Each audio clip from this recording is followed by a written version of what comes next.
CIET NCERT द्वारा प्रस्तुत है विज्ञान की ध्वनि पाठ्यपुस्तक कक्षा 8।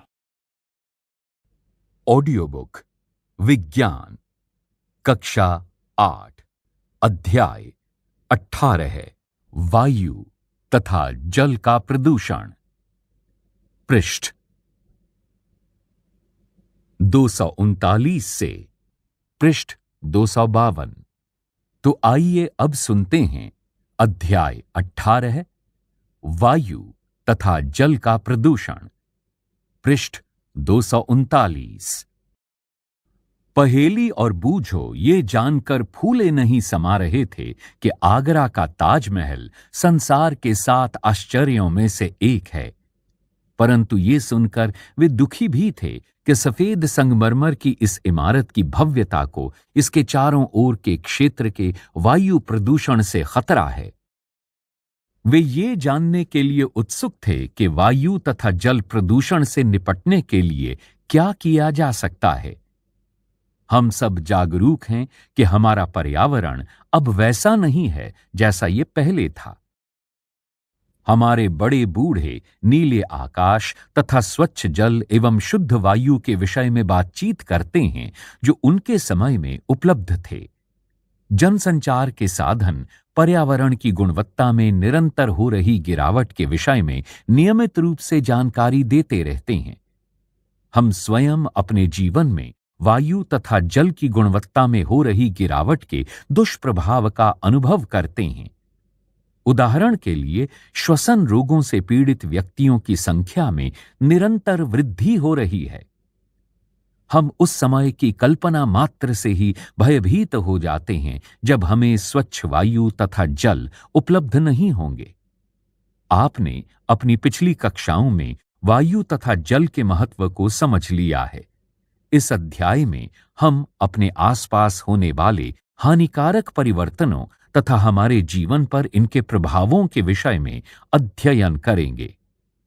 18.1 वायु प्रदूषण। हम कुछ समय तक भोजन के बिना जीवित रह सकते हैं, परंतु वायु के बिना तो हम कुछ क्षण भी जीवित नहीं रह सकते।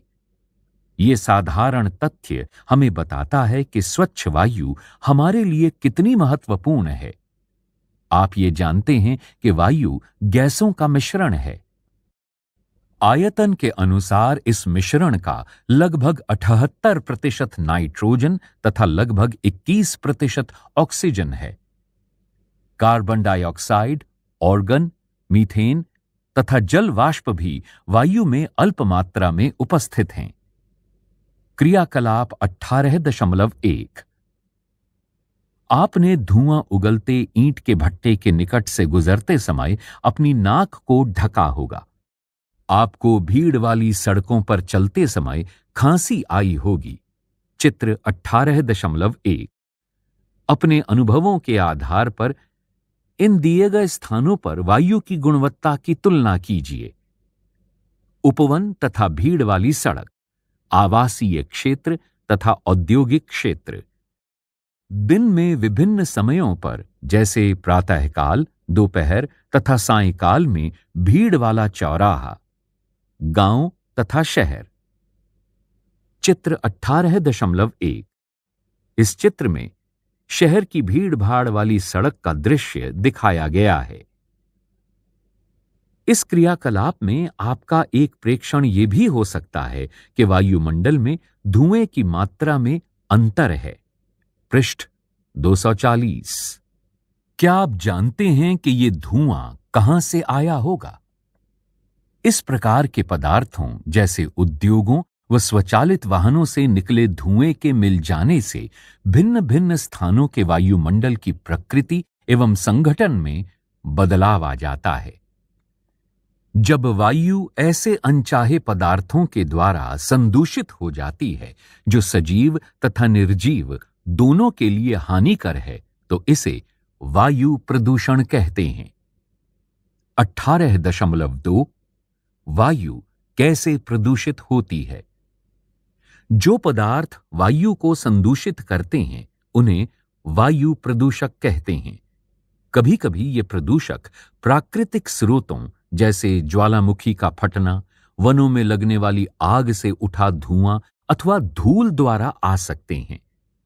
मानवीय क्रियाकलापों के द्वारा भी वायु में प्रदूषक मिलते रहते हैं। इन वायु प्रदूषकों का स्रोत फैक्ट्री, विद्युत संयंत्र, स्वचालित वाहन निर्वातक, जलावन लकड़ी तथा उपलों के जलने से निकला हुआ धुआं हो सकता है। चित्र 18.2। इस पृष्ठ पर बाईं ओर नीचे चित्र 18.2 दिखाया गया है। इस चित्र में फैक्ट्री से निकलता हुआ धुआं दिखाया गया है। क्रियाकलाप 18.2। आपने समाचार पत्रों में पढ़ा होगा कि बच्चों में श्वसन समस्याएं दिन प्रतिदिन बढ़ती जा रही हैं। श्वसन समस्याओं से कितने बच्चे पीड़ित हैं, इसे ज्ञात करने के लिए आप अपने मित्रों तथा पास पड़ोस के घरों का सर्वेक्षण कीजिए। बहुत सी श्वसन समस्याएं वायु प्रदूषण के कारण होती हैं। आइए ये जानने का प्रयास करें कि प्रदूषित वायु में कौन से पदार्थ अथवा प्रदूषक उपस्थित होते हैं। क्या आपने कभी ये ध्यान दिया है कि हमारे शहरों में कितनी तेजी से वाहनों की संख्या बढ़ रही है? वाहन अधिक मात्रा में carbon monoxide, carbon dioxide, nitrogen oxide तथा धुआं उत्पन्न करते हैं। चित्र 18.3। पेट्रोल तथा डीजल जैसे ईंधनों के अपूर्ण दहन से कार्बन मोनोऑक्साइड उत्पन्न होती है। ये एक विषैली गैस है। ये रुधिर में ऑक्सीजन वाहक क्षमता को घटा देती है। इस पृष्ठ पर नीचे चित्र 18.1 दर्शाया गया है। इस चित्र में स्वचालित वाहनों के कारण होने वाले वायु प्रदूषण को दिखाया गया है। क्या आप जानते हैं, यदि दिल्ली में पंजीकृत वाहनों को एक के बाद एक लाइन में खड़ा करें तो ये संसार की 2 सर्वाधिक लंबी नदियों नील तथा अमेज़न की संयुक्त लंबाई के लगभग बराबर लंबी हो जाएगी। पृष्ठ 241। बूझो को विशेषतया सर्दियों में वायुमंडल में दिखने वाली कोहरे जैसी मोटी परत याद है। ये धूम कोहरा होता है जो धुएं तथा कोहरे से बनता है। धुएं में नाइट्रोजन के ऑक्साइड उपस्थित हो सकते हैं जो अन्य वायु प्रदूषकों तथा कोहरे के संयोग से धूम कोहरा बनाते हैं। इसके कारण सांस लेने में कठिनाई वाले रोग जैसे दमा, खांसी तथा बच्चों में सांस के साथ हरहराहट उत्पन्न हो जाते हैं। बहुत से उद्योग भी वायु प्रदूषण के लिए उत्तरदायी हैं। पेट्रोलियम परिष्करणशालाएं सल्फर डाइऑक्साइड तथा नाइट्रोजन डाइऑक्साइड जैसे गैसीय प्रदूषकों की प्रमुख स्रोत हैं। विद्युत संयंत्रों में कोयला जैसे ईंधन के दहन से सल्फर डाइऑक्साइड उत्पन्न होती है। ये फेफड़ों को स्थायी रूप से क्षतिग्रस्त करने के साथ साथ श्वसन समस्याएं भी उत्पन्न कर सकती है। आपने अध्याय 5 में जीवाश्मी ईंधन के जलाने के विषय में पढ़ लिया है। अन्य प्रकार के प्रदूषक क्लोरोफ्लोरोकार्बन CFC हैं, जिनका उपयोग रेफ्रिजरेटरों, एयर कंडीशनरों तथा एरोसॉल फुहार में होता है। CFCs के द्वारा वायुमंडल की ओजोन परत क्षतिग्रस्त हो जाती है। याद कीजिए, ओजोन परत सूर्य से आने वाली हानिकर पराबैंगनी किरणों से हमें बचाती है। क्या आपने ओजोन छिद्र के बारे में सुना है? इसके बारे में जानने का प्रयास कीजिए। अच्छा है कि CFCs के स्थान पर अब कम हानिकारक रसायनों का प्रयोग होने लगा है। इन गैसों के अतिरिक्त डीजल तथा पेट्रोल के दहन से चलने वाले स्वचालित वाहनों द्वारा अत्यंत छोटे कण भी उत्पन्न होते हैं जो अत्यधिक समय तक वायु में निलंबित रहते हैं। चित्र 18.3। ये दृश्यता को घटा देते हैं। सांस लेने पर ये शरीर के भीतर पहुंचकर रोग उत्पन्न करते हैं। ये कण इस्पात निर्माण तथा खनन जैसे औद्योगिक प्रक्रमों द्वारा भी उत्पन्न होते हैं। विद्युत संयंत्रों से निकलने वाली राख के अति सूक्ष्म कण भी वायुमंडल को प्रदूषित करते हैं। क्रियाकलाप 18.3 उपर्युक्त प्रदूषकों का उपयोग करके एक सारणी बनाइए जिसमें आप और अधिक आंकड़े भी जोड़ सकते हैं। सारणी 18.1 इसके मुख्य शीर्षक हैं वायु प्रदूषक, स्रोत, प्रभाव। इन शीर्षकों के नीचे खाली बक्से दिए गए हैं।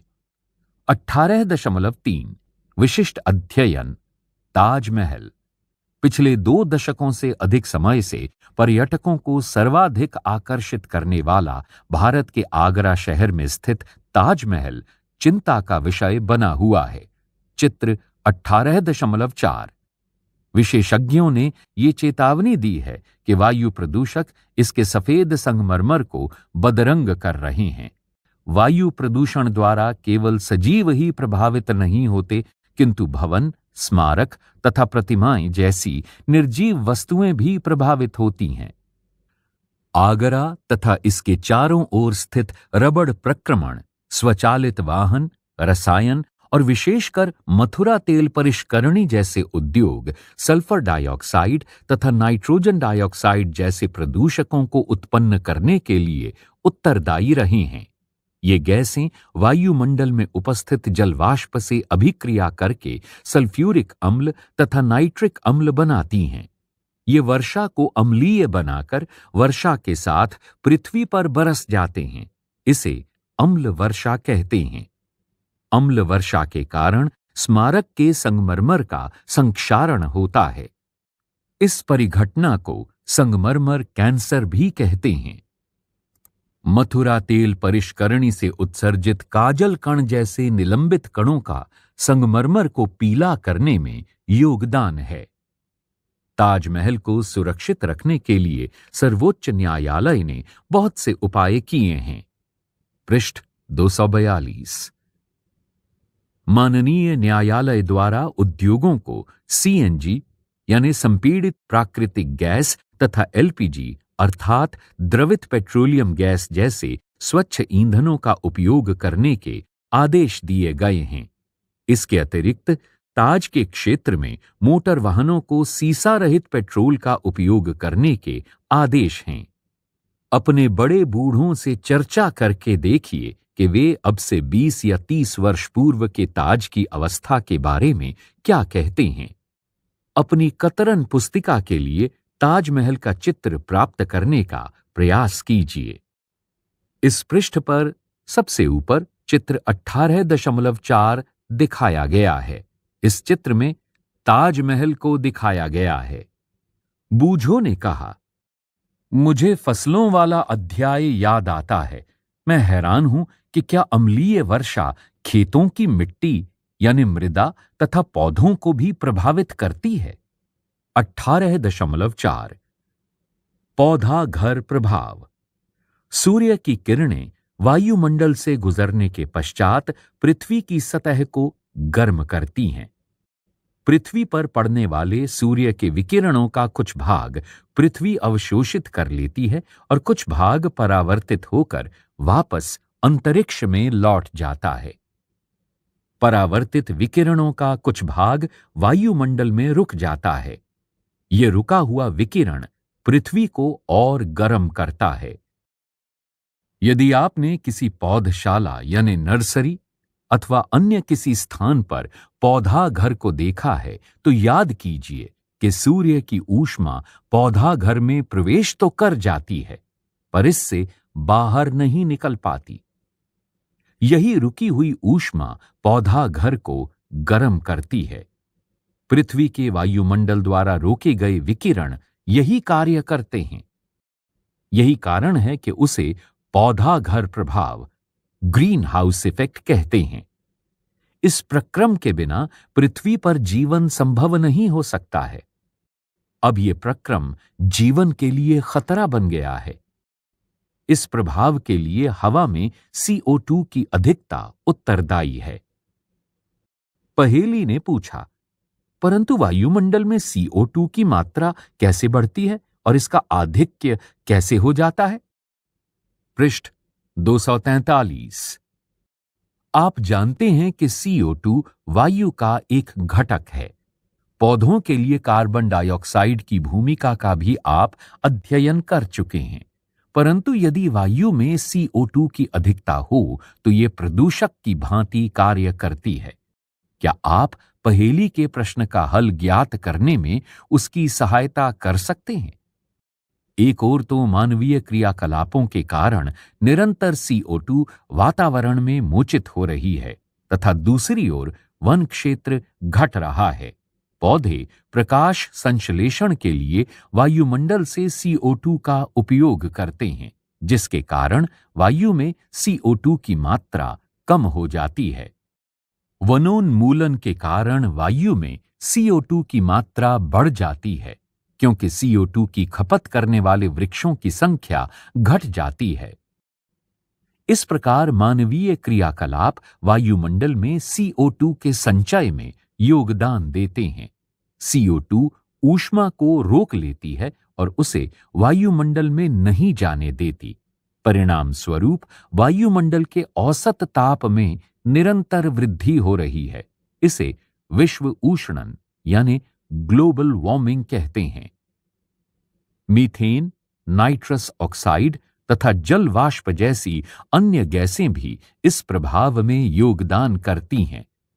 CO2 की भांति इन्हें भी पौधा घर गैसें कहते हैं। विश्व उष्णन एक गंभीर संकट। विश्व उष्णन के कारण समुद्र तल में एक आश्चर्यजनक वृद्धि हो सकती है। कई स्थानों पर तटीय प्रदेश जलमग्न हो चुके हैं। विश्व उष्णन के विस्तृत प्रभाव वर्षा प्रतिरूप, कृषि, वन, पौधे तथा जंतुओं पर हो सकते हैं। ऐसे क्षेत्रों में जो विश्व उष्णन से आशंकित हैं, रहने वाले अधिकांश व्यक्ति एशिया में हैं। हाल ही में प्राप्त मौसम परिवर्तन की रिपोर्ट के अनुसार पौधा घर गैसों को वर्तमान स्तर तक रखने के लिए हमारे पास सीमित समय है। अन्यथा शताब्दी के अंत तक 2 डिग्री सेल्सियस तक ताप में वृद्धि हो सकती है, जो संकटकारी स्तर है। विश्व उष्णन विश्वव्यापी सरकारों के लिए विचारणीय विषय बन गया है। बहुत से देशों ने पौधा घर गैसों के उत्सर्जन में कमी करने के लिए एक अनुबंध किया है। संयुक्त राष्ट्र सम्मेलन के अंतर्गत क्योटो प्रोटोकॉल एक ऐसा ही अनुबंध है जिस पर बहुत से देश हस्ताक्षर कर चुके हैं। बूझों को यह सुनकर आश्चर्य हो रहा है कि पृथ्वी के ताप में केवल 0.5 डिग्री सेल्सियस जितनी कम वृद्धि के इतने गंभीर परिणाम हो सकते हैं। पहेली उसे ये बताती है कि अभी हाल ही में समाचार पत्रों में उसने ये पढ़ा था कि हिमालय के गंगोत्री हिमनद विश्व उष्णन के कारण पिघलने आरंभ हो गए हैं। 18.5 क्या किया जा सकता है? वायु प्रदूषण को कम करने के लिए हम क्या कर सकते हैं? प्रदूषण के विरुद्ध हमारी लड़ाई में सफलता की अनेक कथाएं हैं। उदाहरण के लिए कुछ वर्ष पूर्व दिल्ली संसार में सर्वाधिक प्रदूषित नगर था। यहां पेट्रोल तथा डीजल से चलने वाले मोटर वाहनों से निकलने वाले धुएं के कारण दमघोटू श्वासरोधी वातावरण था। वाहनों को सीसा रहित पेट्रोल, CNG जैसे अन्य ईंधन द्वारा चलाए जाने का निर्णय लिया गया। चित्र 18.5। इस पृष्ठ पर बाईं ओर नीचे चित्र 18.5 दिखाया गया है। इस चित्र में CNG द्वारा चालित सार्वजनिक परिवहन बस को दिखाया गया है। पृष्ठ 244। इन उपायों द्वारा शहर की वायु अपेक्षाकृत स्वच्छ हो गई है। आप भी कुछ ऐसे ही उदाहरण जानते होंगे जिनसे आपके क्षेत्र में वायु प्रदूषण को कम किया गया है। इन उदाहरणों की अपने मित्रों से चर्चा कीजिए। क्या आप विद्यालयों में बच्चों द्वारा चलाए गए अभियान पटाखों का बहिष्कार करिए के विषय में जानते हैं? इस अभियान ने दिवाली के दिनों में वायु प्रदूषण के स्तर में काफी अंतर ला दिया है। सरकार तथा अन्य एजेंसियों द्वारा विभिन्न स्थानों पर वायु की गुणवत्ता का नियमित मॉनिटरण किया गया है। इन आंकड़ों का उपयोग कर हम अपने मित्रों तथा पड़ोसियों में वायु प्रदूषण के प्रति जागरूकता उत्पन्न कर सकते हैं। हमें अपनी ऊर्जा की आवश्यकता की पूर्ति के लिए जीवाश्मी ईंधन के स्थान पर वैकल्पिक ईंधनों को अपनाने की आवश्यकता है। ये वैकल्पिक ईंधन सौर ऊर्जा, जल ऊर्जा तथा पवन ऊर्जा हो सकते हैं। क्रियाकलाप 18.4 विद्यालय पहुंचने के लिए आपके पास विभिन्न विकल्प हैं, जैसे पैदल चलकर, साइकिल चलाकर, बस अथवा अन्य सार्वजनिक परिवहन द्वारा यात्रा करके, व्यक्तिगत कार द्वारा अथवा कार में साझेदारी करके। इन विकल्पों की वायु की गुणवत्ता पर प्रभाव के बारे में अपनी कक्षा में चर्चा कीजिए। हमारे थोड़े से योगदान से पर्यावरण की अवस्था में विशाल अंतर उत्पन्न हो सकता है। हम पेड़ यानी वृक्ष लगा सकते हैं तथा पड़ोस में लगे वृक्षों का पोषण कर सकते हैं। क्या आप वन महोत्सव के विषय में जानते हैं, जब जुलाई माह में प्रतिवर्ष लाखों वृक्ष रोपित किए जाते हैं? चित्र 18.6। इस पृष्ठ पर सबसे नीचे चित्र 18.6 दिखाया गया है। इस चित्र में वृक्षों की पौध का रोपण करते हुए बच्चे दिखाए गए हैं। पृष्ठ 245। बूझो तथा पहेली एक बार ऐसे स्थान से गुजरे जहां कुछ लोग सूखी पत्तियां जला रहे थे। उन्हें खांसी आने लगी क्योंकि समस्त क्षेत्र धुएं से भरा था। पहेली ने सोचा कि जलाने से अच्छा विकल्प तो इन्हें कंपोस्ट पिट में डालना हो सकता है। आप क्या सोचते हैं?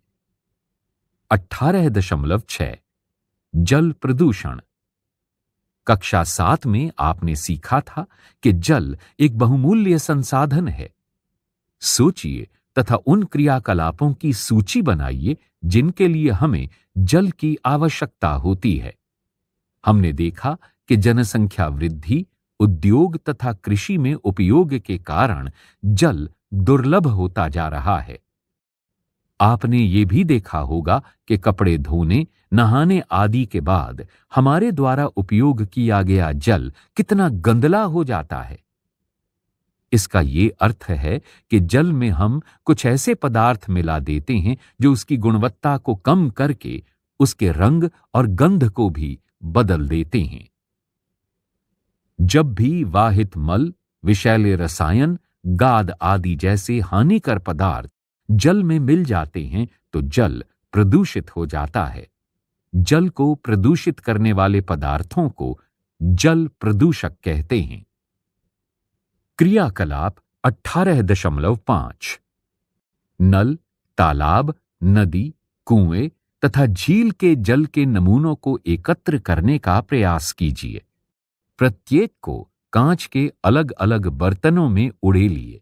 इनकी गंध, अम्लीयता तथा रंग की तुलना कीजिए। इस सारणी को भरिए। सारणी 18.2। इस सारणी में 3 शीर्षक दिए गए हैं: गंध, अम्लीयता, रंग। नल का जल। इसके सामने दिए गए खाली बक्सों को भरिए। तालाब का जल। इसके सामने दिए गए खाली बक्सों को भरिए। नदी का जल। इसके सामने दिए गए खाली बक्सों को भरिए। कुएं का जल। इसके सामने दिए गए बक्सों को भरिए। झील का जल। इसके सामने दिए गए खाली बक्सों को भरिए। 18.7 जल कैसे प्रदूषित हो जाता है? विशिष्ट अध्ययन। गंगा भारत की प्रसिद्ध नदियों में से एक है। चित्र 18.7। इस पृष्ठ पर सबसे नीचे चित्र 18.7 दिखाया गया है। इसमें गंगा नदी का मार्ग दिखाया गया है। सबसे ऊपर गोमुख, गंगोत्री, हरिद्वार, कानपुर, इलाहाबाद, वाराणसी, पटना होते हुए पश्चिम बंगाल में कोलकाता और एक अन्य स्थान पर बंगाल की खाड़ी में गंगा नदी जा मिलती है। पृष्ठ 246। ये अधिकांश उत्तरी, केंद्रीय तथा पूर्वी भारतीय जनसंख्या का पोषण करती है। करोड़ों व्यक्ति अपनी दैनिक आवश्यकताओं और जीविका के लिए इस पर निर्भर हैं, परंतु हाल ही में प्रकृति के लिए विश्वव्यापी कोष WWF द्वारा किए गए अध्ययन में ये पाया गया कि गंगा संसार की 10 ऐसी नदियों में से एक है जिनका अस्तित्व खतरे में है। इसके प्रदूषण स्तर में कई वर्षों से निरंतर वृद्धि हो रही है। इतने प्रदूषण स्तर तक पहुंचने का कारण ये है कि जिन शहरों एवं बस्तियों से होकर ये नदी प्रवाहित हो रही है, वहां के निवासी अत्यधिक मात्रा में कूड़ा करकट, अनुपचारित वाहित मल, मृत जीव तथा अन्य बहुत से हानिकारक पदार्थ सीधे ही इस नदी में फेंक रहे हैं। वास्तव में कई स्थानों पर प्रदूषण स्तर इतना अधिक है कि इसके जल में जलजीव जीवित नहीं रह पाते। वहां ये नदी निर्जीव हो गई है। 1985 में इस नदी को बचाने के लिए एक महत्वाकांक्षी परियोजना आरंभ की गई, जिसे गंगा कार्य परियोजना कहते हैं। परंतु बढ़ती जनसंख्या तथा औद्योगिकीकरण ने पहले से ही इस महाशक्तिशाली नदी को काफी हानि पहुंचा दी है। भारत सरकार ने 2016 में एक नए प्रस्ताव का शुभारंभ किया, जिसे स्वच्छ गंगा भारत मिशन के नाम से जाना जाता है, और इस मिशन के अंतर्गत कार्य प्रगति पर है। स्थिति को भली भांति समझने के लिए एक विशिष्ट उदाहरण लेते हैं। उत्तर प्रदेश के कानपुर शहर में इस नदी का सर्वाधिक प्रदूषित फैलाव है। कानपुर उत्तर प्रदेश के अत्यधिक जनसंख्या वाले शहरों में से एक है। इस पृष्ठ पर बाईं ओर नीचे चित्र 18.8 दिखाया गया है। इस चित्र में गंगा नदी का प्रदूषित फैलाव दर्शाया गया है। इस नदी में लोगों को स्नान करते, कपड़े धोते तथा मलमूत्र त्यागते देखा जा सकता है। वे इस नदी में कूड़ा करकट, फूल, पूजा सामग्री तथा जैव अनिम्नीकरणीय पॉलीथीन की थैलियां फेंकते हैं। कानपुर में नदी में जल की मात्रा अपेक्षाकृत कम है तथा नदी का प्रवाह भी अति धीमा है। इसके साथ ही कानपुर में 5000 से अधिक औद्योगिक इकाइयां हैं। इनमें उर्वरक, अपमार्जक, चर्म तथा पेंट की फैक्ट्रियां सम्मिलित हैं। ये औद्योगिक इकाइयां विषाक्त रासायनिक अपशिष्टों का नदी में विसर्जन करती हैं। उपर्युक्त तथ्यों के आधार पर सोचिए तथा नीचे दिए गए प्रश्नों के उत्तर दीजिए। नदी के जल के प्रदूषण के लिए उत्तरदायी कारक क्या हैं? गंगा नदी की पूर्व गरिमा को प्राप्त करने के लिए क्या उपाय किए जा सकते हैं? कूड़ा करकट आदि का विसर्जन किस प्रकार नदी के जीवित प्राणियों को प्रभावित करता है? बहुत सी औद्योगिक इकाइयां हानिकारक रसायनों को नदियों तथा नालों में प्रवाहित करती हैं, जिसके कारण जल प्रदूषण होता है। चित्र 18.9। इसके उदाहरण तेल परिष्करणशालाएं, कागज फैक्ट्रियां, वस्त्र तथा चीनी मिलें एवं रासायनिक फैक्ट्रियां हैं। ये उद्योग जल का रासायनिक संदूषण करते हैं। इन विसर्जित रसायनों में आर्सेनिक, लेड तथा फ्लोराइड होते हैं, जिनसे पौधों तथा पशुओं में आविष्टता उत्पन्न हो जाती है। इस पृष्ठ पर चित्र 18.9 में गंगा नदी में फेंका गया औद्योगिक अपशिष्ट दिखाया गया है। पृष्ठ 247। इसे रोकने के लिए सरकार ने अधिनियम बनाए हैं। इनके अनुसार उद्योगों को अपने यहां उत्पन्न अपशिष्टों को जल में प्रवाहित करने से पूर्व उपचारित करना चाहिए, परंतु प्रायः इन नियमों का पालन नहीं किया जाता। अशुद्ध जल से मृदा भी प्रभावित होती है, जिसके कारण उसकी अम्लीयता तथा कृमियों की वृद्धि में भी परिवर्तन हो जाता है। हमने अध्याय 1 में ये देखा था कि फसलों की सुरक्षा के लिए पीड़कनाशी तथा अपतृणनाशी कितने महत्वपूर्ण हैं। ये सभी रसायन जल में घुलकर खेतों से जलाशयों यानी नदी नालों आदि में पहुंच जाते हैं। ये भूमि में रिसकर भी भौम जल को प्रदूषित करते हैं। क्या आपने ऐसे तालाबों को देखा है जो दूर से देखने पर हरे प्रतीत होते हैं, क्योंकि बहुत से शैवाल उसमें उग रहे होते हैं? ये उर्वरकों में उपस्थित नाइट्रेट एवं फॉस्फेटों जैसे रसायनों की आधिक्य मात्राओं के कारण होता है। ये रसायन शैवालों को फलने फूलने के लिए पोषक की भांति कार्य करते हैं। जब ये शैवाल मर जाते हैं तो जीवाणु जैसे घटकों के लिए भोजन का कार्य करते हैं। ये अत्यधिक ऑक्सीजन का उपयोग करते हैं। इससे जल में ऑक्सीजन के स्तर में कमी हो जाती है, जिससे जलीय जीव मर जाते हैं। स्मरण कराना।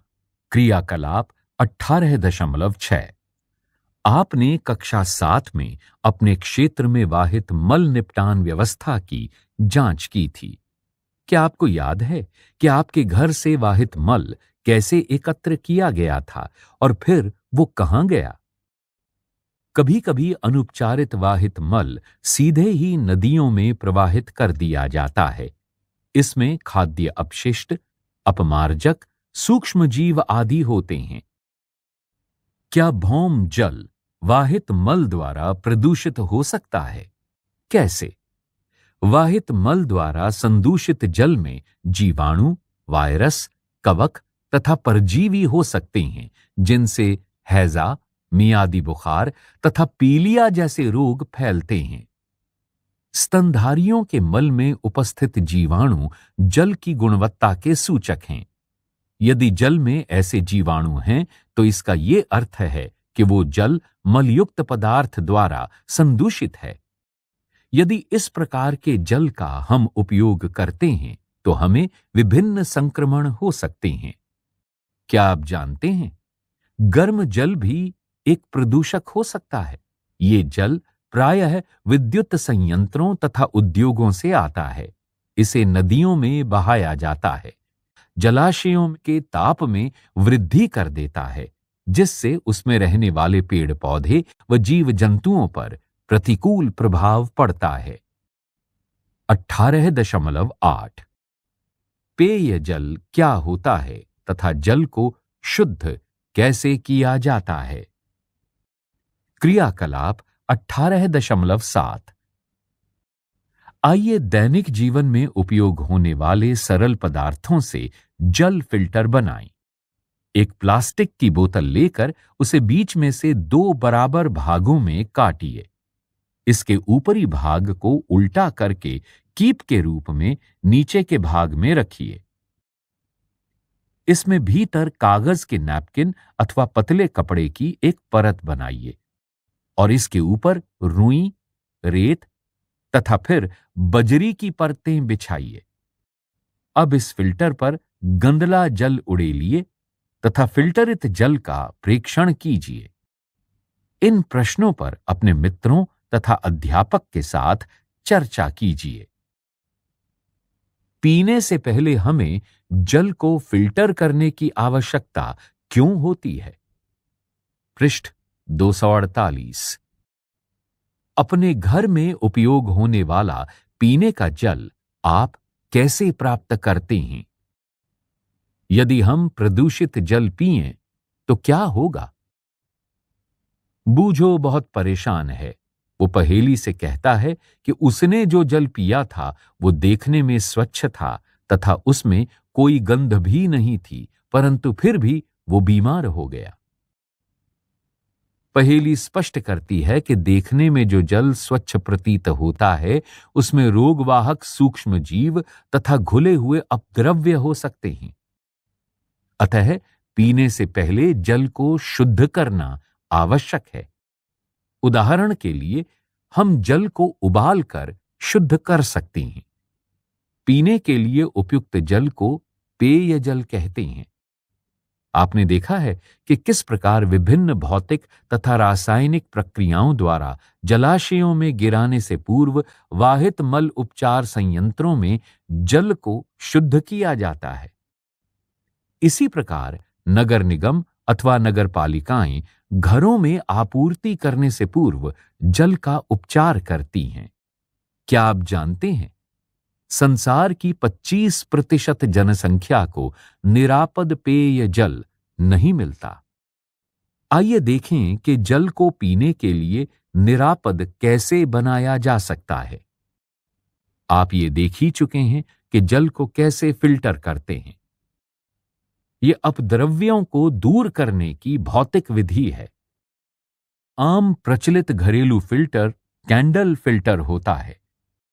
बहुत से घरों में निरापद जल को प्राप्त करने के लिए उबालने की विधि का उपयोग किया जाता है।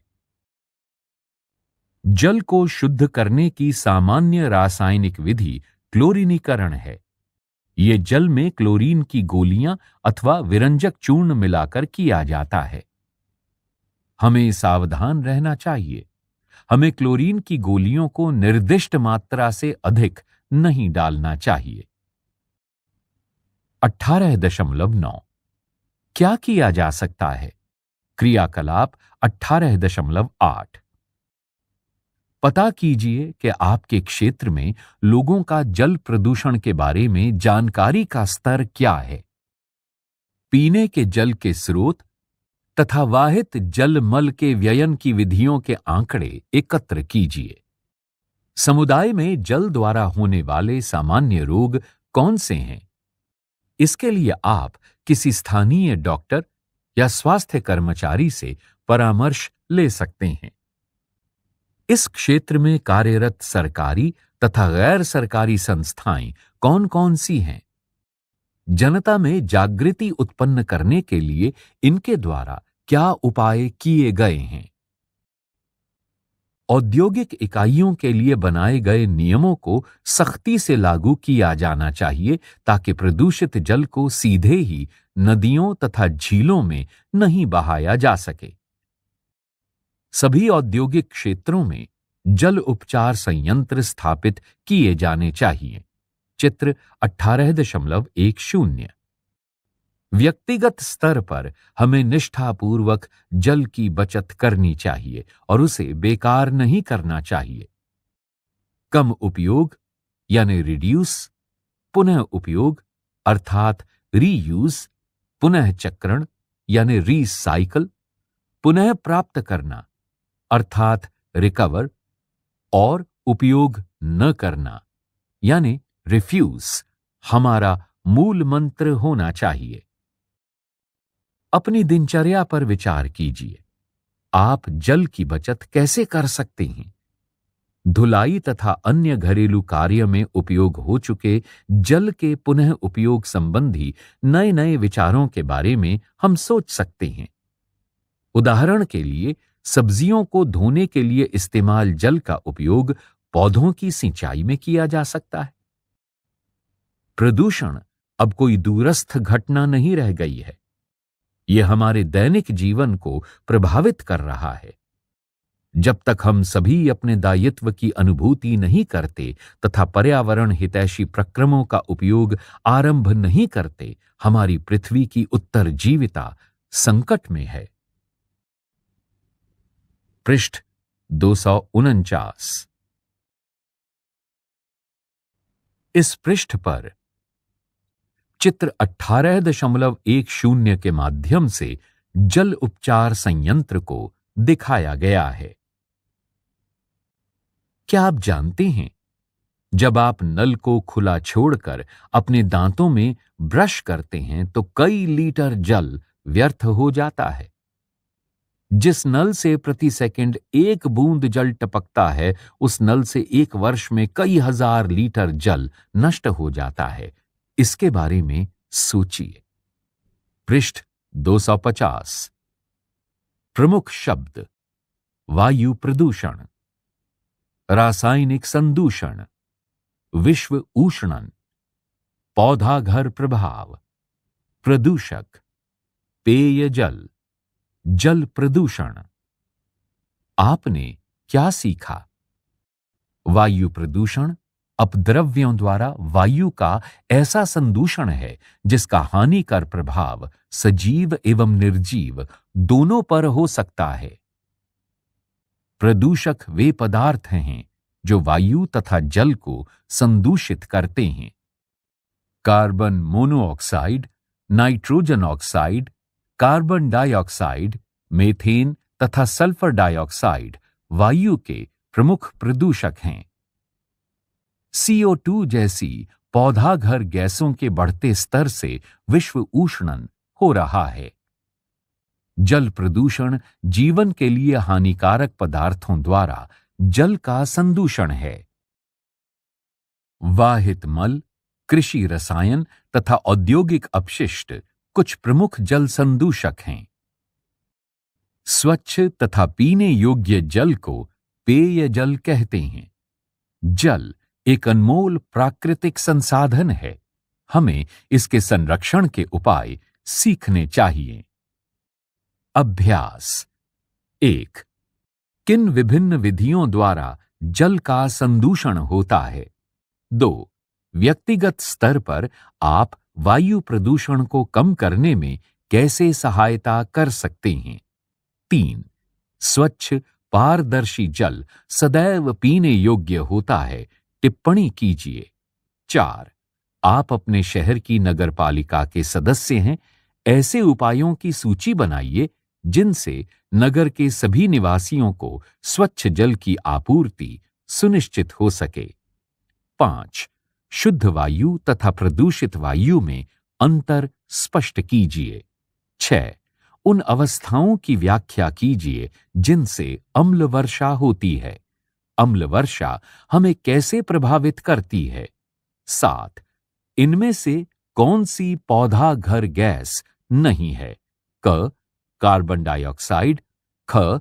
सल्फर डाइऑक्साइड, ग. मीथेन, घ. नाइट्रोजन। 8। पौधा घर प्रभाव का अपने शब्दों में वर्णन कीजिए। 9। आपके द्वारा कक्षा में विश्व उष्णन के बारे में दिया जाने वाला संक्षिप्त भाषण लिखिए। 10। ताजमहल की सुंदरता पर संकट का वर्णन कीजिए।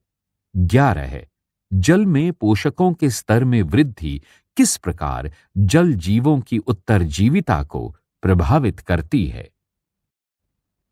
विस्तारित अधिगम, क्रियाकलाप एवं परियोजनाएं।